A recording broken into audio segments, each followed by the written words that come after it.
Nakabuhi akong manok. Nara. maupay lima ra nakabu akong himungaan. Nilayas pag yung isa. Tayo eh. Tag 250 ba yung kilo ani mga day? 250. Akong nagastos sa sina sa 1,000 kapin. Sa net 700. Oo.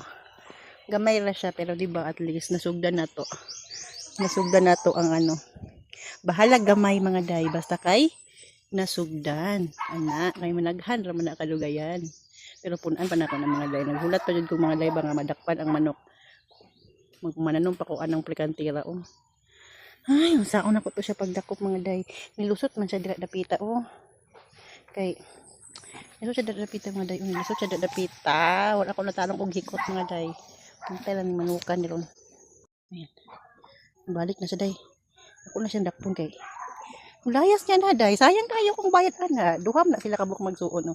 Duha. Tapos ang ako ang bayad ang duha kabuk 700 kapin. Unya mo layas. Buntay ka lang manuka ka.